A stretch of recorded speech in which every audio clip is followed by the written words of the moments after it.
Salve, salve, família vascaína! Para quem não me conhece, eu sou o Tiagão do canal Vasco em Família. Estou iniciando esse novo canal, esse novo projeto, o Gigante News TV, com uma pegada diferente do canal Vasco em Família. Esse canal é um canal de react e nesse vídeo, infelizmente, vamos reagir aqui à galera da ESPN, trocando uma ideia sobre o jogo de ontem, Melgar 3, Vasco 3, Pascoal na ESPN exaltando a partida de Felipe Coutinho e o outro corte também do PVC, né, que fez a transmissão do jogo ontem na Paramount, e ele comentando um pouco sobre essa partida, falando das escolhas do Carille, da péssima partida que o argentino Garré fez. Vamos reagir juntos, quero a sua opinião, e no final do vídeo a gente vai trocar uma ideia sobre tudo que a gente ouviu aqui da galera da ESPN e também do PVC. Tá na tela. Quase que ainda teve uma outra oportunidade que sai o quarto gol da equipe do Melgar. É lamentável. Eu lamento muito, porque muito lamentável. O Vasco tinha tudo para sair com uma vitória nessa partida. 3-1 fora, é o tipo, aos 35 do segundo tempo, é o tipo de resultado que você não pode deixar escapar, né, André? Ontem a gente viu e pôde participar dessa discussão sobre o futebol na altitude, né? Sim, ontem com o Galo, né? Tivemos o Atlético jogando em Cusco e fazendo um início de partida um pouco confuso, mas depois conseguindo competir. Mas o que mais me chamou a atenção, para entrar na discussão sobre o Vasco hoje na altitude também, foi o desempenho físico do Atlético Mineiro no segundo tempo, né? Os visitantes, as equipes não adaptadas, é óbvio, né? Natural que elas sofram mais na segunda parte do jogo, nos últimos minutos. Talvez tenha acontecido isso com o Vasco, a ponto de cometer as falhas que cometeu e ter permitido os gols, né, que empataram o jogo na noite de hoje. Não dá para saber como uma equipe vai reagir. O Atlético Mineiro chegou um dia antes, a maioria das equipes, né? Porque o calendário é muito apertado, não dá a elas a mínima possibilidade de fazer adaptação fisiológica com o tempo certo. Os times teriam que ficar vários dias, não existe a menor possibilidade de fazer isso. Mas normalmente se utiliza o protocolo de chegar no local do jogo o mais em cima possível do horário do início da partida para você minimizar o início dos efeitos. Por isso que no segundo tempo os times normalmente sofrem mais.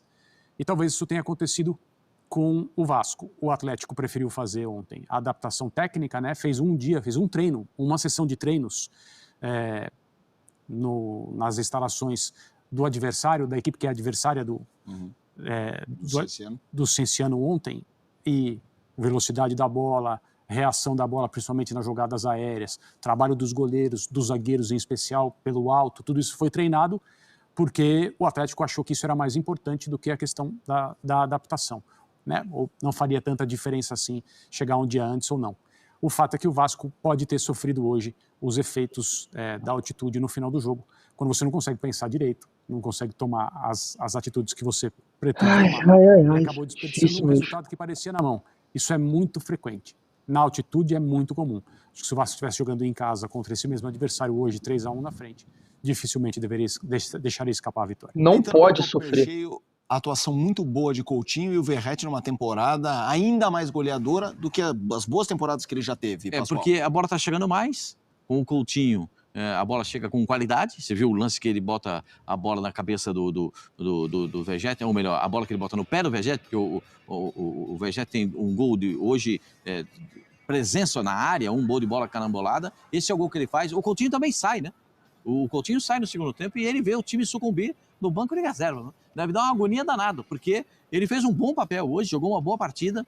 A gente sempre cobra de quem pode dar e tem recursos para isso, que é o caso do Coutinho. E hoje ele fez um bom jogo, não só porque fez esse golaço, também deu uma assistência, mas o posicionamento dele chamou a atenção dos adversários. Sempre é um jogador que, com a bola dominada, é capaz de um lançamento, de um passe, de chamar o adversário, saber que a marcação está em cima dele e ele poder superar a marcação com a qualidade que tem. Então, o Vasco tinha tudo na mão. 2.350 metros acima do nível do mar, é bem no limiar daquilo que o ser humano tem como normal, né? Porque os especialistas dizem que a partir daí os efeitos são maiores. Não é que não tem efeito, os efeitos são maiores, porque a 3.950, a 4.100, a 3.630 metros, que é o caso de La Paz, é claro que já são coisas completamente diferentes, né? Agora, a bola do Coutinho para a marcação do gol do Verratti é um negócio especial, né? Mágica. Ele domina a bola, ajeita o corpo e, ó, de 3 dedos ele bota coisa a bola. de gênio. O Vasco estava fazendo o jogo dos sonhos para o torcedor do Vasco. Estava dando tudo certo, estava se encaminhando para uma vitória.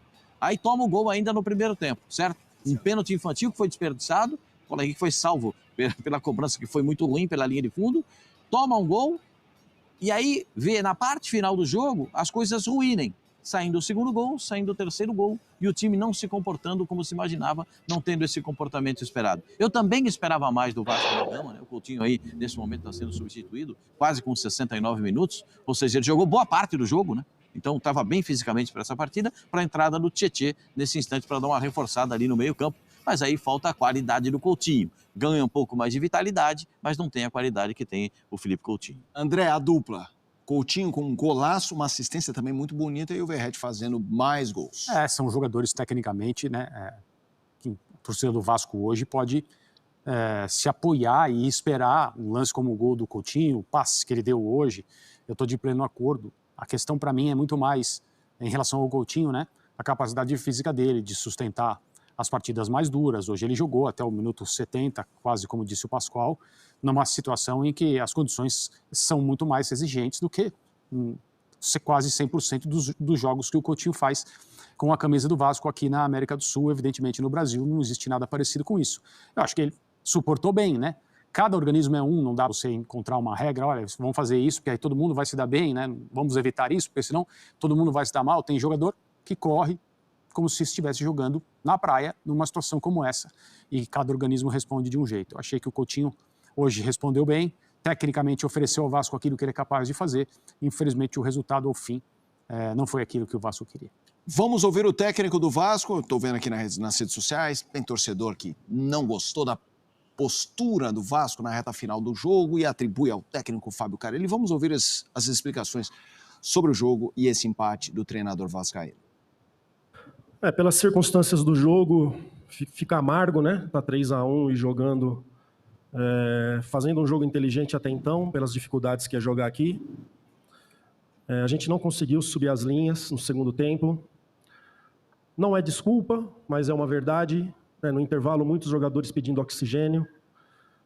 Só da linha defensiva ali, 3, né? Menos o João pedindo. Outros jogadores no intervalo, só aguento mais 10, 15 minutos. E aí a gente começou a desfazer da bola e viemos para trás, não conseguimos sair, jogadores sentindo cãibra ali. Não é desculpa isso. Então, em cima de tudo que aconteceu, da circunstância, a gente tem que comemorar esse ponto, mas eu sei que um pouquinho mais de atenção a gente poderia estar levando 3 pontos daqui. Sobre o jogo, tudo que a gente imaginou, um time que buscava muito o jogo dos lados, com bastante cruzamento. Nos preparamos para isso, mas não executamos bem também nessa parte aí quando tinha que ser feito, né? E o adversário fez 3 gols e os 3 por cima, né? Acho que de um de escanteio no primeiro tempo e os 3 por cima. Vamos levantar a cabeça e pensar no Brasileirão daqui para frente. O time do Melgar atacou muito pelo lado esquerdo da defesa do Vasco, sofremos muito por aquele espaço e não tivemos ali uma dobra de marcação, até mesmo um jogador que tenha um poder de marcação maior. Queria que você falasse também sobre essa questão de opção de elenco pelo lado esquerdo. Não, primeiramente, a gente não chama adversário, né? A ideia era colocar bastante jogadores do meio e a gente tentar ficar com a bola, sair tocando, valorizar a posse de bola, já que a gente não estava conseguindo atacar, ficar mais com a bola onde a gente não conseguiu. A gente recuperava a bola, o adversário pressionava no nosso campo e a gente já perdia e eles continuavam no nosso campo, né? Independente dos jogadores que você coloca no campo, a sua ideia nunca é trazer. Coloquei o Ryan como 9, que é um jogador de velocidade, o Adson, que é um jogador que está voltando, que a gente sabe que tem velocidade também com drible para ficar mais com a bola, mas infelizmente não funcionou. Eu estou muito satisfeito com o elenco, cara. Estou muito satisfeito. Aqui, quando a gente ganhar, todos vão ganhar, e quando acontecer alguma coisa de errado, quando perder, todos vão perder, né? Não vou nunca aqui colocar a cabeça de ninguém, né? Esse não é o meu trabalho. Meu trabalho é de orientar, de acertar e de fazer que eles tenham a cabeça erguida e comprometimento com essa instituição todos os jogos. Praticamente não teve preparação, né? Tivemos um jogo muito intenso no domingo pelo Campeonato Brasileiro, uma viagem que ela também é desgastante, e ontem uma movimentação bem leve, né? Para que esses jogadores tivessem energia para ir para o campo hoje. Esse foi o trabalho, né? Mas chateado, porque fica com esse gosto amargo, né? De poder levar 3 pontos, mas não conseguimos 1 ponto. Seguimos agora pensando no Corinthians no sábado e depois terça-feira voltamos a pensar na Sul-Americana. Carelli, Lineker, Beyond, a hora do Vasco aqui de novo. Sobre o próximo jogo contra o Corinthians, o torcedor do Vasco pode esperar uma atuação com essa mesma equipe, Teremos controle de cargas, alguma rotatividade, algo do tipo? Muito cedo para responder, né? O jogo terminou agora, muito cedo, é esperar ter uma resposta dos jogadores, departamento médico, departamento físico, para a gente definir o que fazer. Um jogo difícil, Ó o gênio. é uma equipe muito bem qualificada, é um campo difícil de jogar, sobretudo pela altitude, mas não tem nenhuma desculpa, a gente lutou, fizemos o nosso melhor. Claro que fica um gosto amargo porque a gente vinha ganhando o jogo de 3-1 e deixou escapar no final do jogo.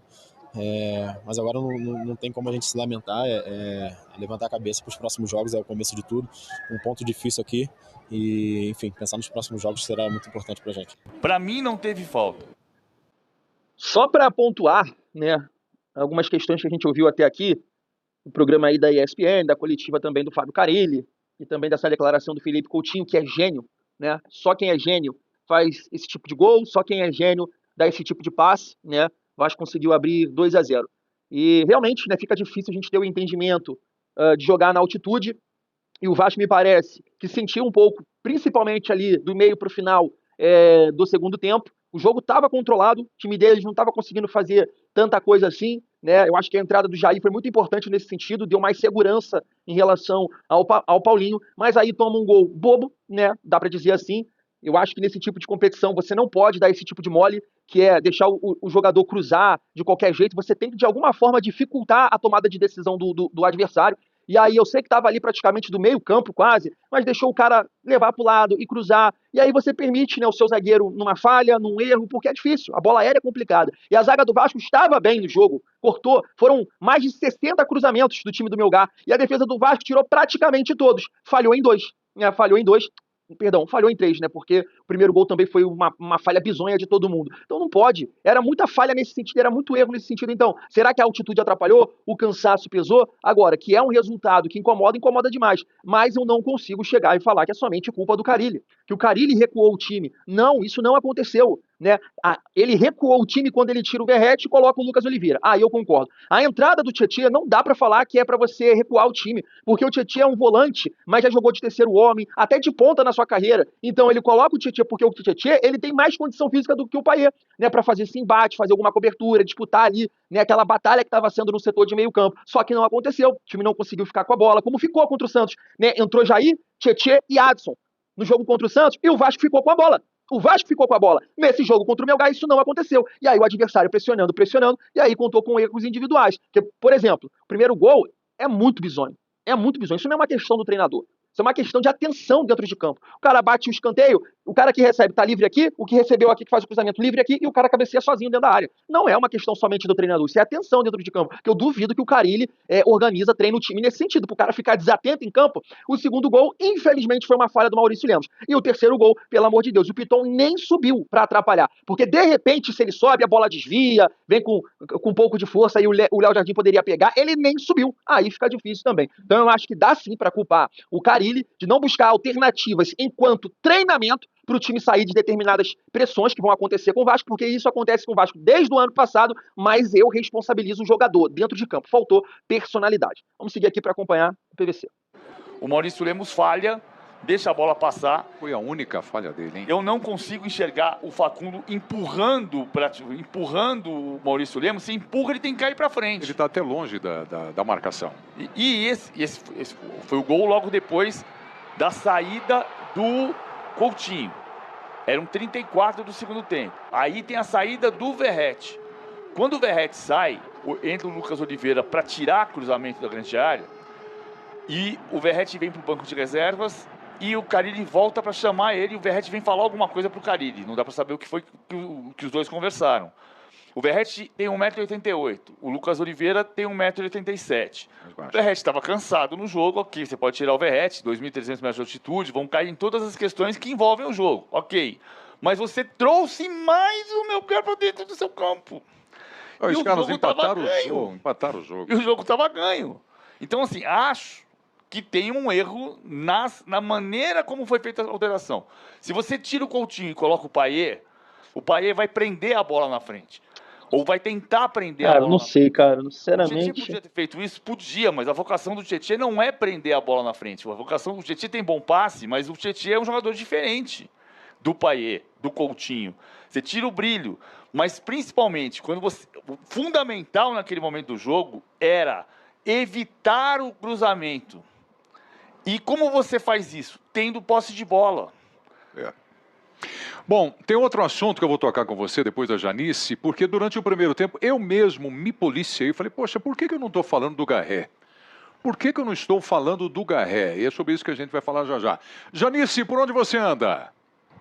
Oi, Brito, eu tô aqui na Zona Mista. Os jogadores do Vasco estão passando aqui correndo, porque o time tem um voo fretado agora depois do jogo. Eles vão voltar para o Brasil, mas não vão voltar para o Rio de Janeiro, não. Vai ser para São Paulo, porque sábado enfrentam o Corinthians na Neoquímica Arena, 6h30 da noite, pelo Campeonato Brasileiro. Amanhã o Vasco treina no hotel onde vai ficar hospedado em Guarulhos. Na sexta-feira, treina no CT do Palmeiras. Aí no sábado, volta para o Rio, depois do jogo contra o Corinthians. Na quarta-feira, volta a campo pela Sul-Americana e recebe o Puerto Cabello, da Venezuela. É a chance de recuperar esses 2 pontinhos amargos perdidos aqui no Peru. Então é isso. A gente se encontra amanhã de novo, né, Prieto e PVC, só que lá em Lima, né, no jogo entre Sporting Cristal e Palmeiras pela Libertadores. Você falou que eles estão passando correndo aí. A propósito, tem o voo que eles vão partir direto para São Paulo, como vocês, mas já passaram todos? Ninguém do Vasco vai falar mais? Não. Já passaram, o Carilli já passou. E já passaram mais uns 5, 6 jogadores, mas estão passando aqui do meu lado bem rápido. Como eu disse, tem um voo fretado agora. Vai fechar a porta do avião. Voltando para o Brasil, né? Mas eles vão ficar quase uma semana fora de casa, né? Já que vieram direto, já vieram para cá no fim de semana, né? O jogo foi domingo, vieram já direto aqui para o Peru e vão voltar para casa só sábado, né? Ou seja, quase uma semana longe da família, mas faz parte, claro, é o futebol. Eles viajaram na segunda-feira à tarde, treinaram de manhã, jogaram contra o Santos no domingo à noite. Treinaram pela manhã no Rio e viajaram depois do almoço aqui para Arequipa. Fizeram treino aqui nesse campo. Aí, ontem, né? Bem leve, como disse o Carilli, e agora vão para São Paulo. É engraçado você ficar no... O Palmeiras tem 2 CTs, né? Um em Guarulhos e o outro na Zona Oeste. Mas vai treinar na academia, que é na Zona Oeste, e vai ficar hospedado em Guarulhos pela proximidade com a Neoquímica Arena. Você vê que decisões diferentes de clubes diferentes. O Palmeiras, que está aqui em Lima, vai voltar para São Paulo para depois ir para o Recife. É que eu questionei isso com você. Porque na logística, o voo de Lima, a capital, para São Paulo, são 4.000 e poucos quilômetros. E se ele vai para o Recife, são 6.000 e poucos quilômetros. Mas o Palmeiras já vai direto se preparar. Aí tem uma coisa que é do clube e do que precisa acontecer com o Vasco, não em termos de time, né, mas em termos de clube. O Palmeiras volta para São Paulo por quê? Porque entende que na academia de futebol tem uma estrutura que vai fazer com que a recuperação seja mais bem feita. Então, chega na sexta... O Palmeiras joga na quinta-feira em Lima, aqui no Peru, viaja para São Paulo, dorme na academia de futebol, acorda, faz a manutenção física, vai para casa almoçar para ver a família e volta para o Recife. É isso aí. Bom, vamos voltar com o Vasco da Gama aqui. Eu estava dizendo, eu estava sentindo falta, mas não estou narrando o Garré. Não estou falando dele na partida. O cara que fica mais pela direita, a gente já disse aqui, as jogadas construídas muito ali, saindo do Piton, do Nuno e o Felipe Coutinho. Ali começou, por exemplo, o primeiro gol. Mas o que foi que faltou para o Garré participar um pouco mais do jogo? Faltou a posse de bola do Vasco. E o Garré não é um ponta, ele é um... Exatamente, concordo. Que quando tem a bola, o Vasco, o Paulo Henrique é que faz a ponta e ele faz a meia direita. E quando não tem... Ele vinha marcar o Kenji Cabreira, que vinha mais por dentro, e deixava o Cabanilhas lateral esquerdo para bater com o Paulo Henrique. E isso não estava funcionando, porque quem estava jogando era o Cabanilhas. Então ele não marcava o Cabanilhas, nem marcava o Cabreira. Ele jogou mal o Garré. Show de bola, família. Assim, pegando aí o gancho do PVC final aqui em relação ao Garré, realmente não foi nada bem. Mas eu concordo com ele quando ele fala que o jogo não favoreceu o Garré, porque o Garré não é aquele ponta físico, né, que vai ajudar, por exemplo, como era o Peck, né, um ponta mais de sistema, né, de ajudar taticamente e imprimir velocidade quando você tem a posse de bola. O Garré não é esse jogador, é um jogador que vai poder aparecer mais enquanto o Vasco ter bola, ter posse de bola. Isso não aconteceu ontem, né? Então, assim, aquela visão do PVC que o Carilli chamou o Melgar para o comando de ataque, para o campo, para o nosso campo, eu até concordo, cara, com a substituição ali do Verratti, né, em relação ao Oliveira. Mas você fica até com dificuldade de mexer, você vendo as opções no banco. Porque quando ele fala ali do Payet, cara, o Payet é um jogador para segurar a bola até a página 2. Porque o Payet é um cara muito mais hoje parecido tipo um Ganso, né? Que vai tocar a bola, tocar de primeira. Dificilmente o Garret conduz a bola, segura, para, puxa a falta, ele não faz isso. E aí, eu vou te fazer um questionamento. O Payet ia fazer isso com quem? Se o time inteiro do Vasco não conseguia tocar a bola, era só chutão. Então, será que era a peça certa para escolher naquele momento? A gente não sabe. Fica muito no si. Aí, se coloca o Payet, muita gente já fala, caraca, era hora de fechar o time, segurar, o time não estava conseguindo tocar a bola. São comentários em cima do resultado da partida, que é ridículo, tá? Foi ridículo o Vasco ter sofrido o empate dessa forma. Então, eu acho que, de um modo geral, o jogo inteiro foi dessa forma. O Vasco não conseguiu ficar com a bola. O jogo inteiro. Não foi somente no final da partida. O que aconteceu é que, quando sai o segundo gol, irmão, os caras cresceram bem fisicamente, né? A galera não cansou, tava bem, e o Vasco morgado dentro de campo, só chutão, né? Uma merda. E aí, complicado. Então, eu não consigo ver somente culpa do Carille, eu acho que é culpa geral de todo o time, dos jogadores, comissão técnica, e cito aqui como exemplo. Ano passado, o Vasco já sofreu em jogos assim, contra a Bahia no segundo tempo, mas conseguiu segurar o resultado. Contra a Criciúma, o Vasco sofreu, e aí sofre o empate com o gol do Bolazier. Entendo que dentro de São Januário, contra o RB Bragantino, o Vasco vira o jogo, depois para de jogar, sofre o empate. Então, essa questão não é só esse ano com o Carille, já vem do ano passado. Por isso que eu entendo que é uma questão de personalidade dos jogadores do Vasco também. Fui.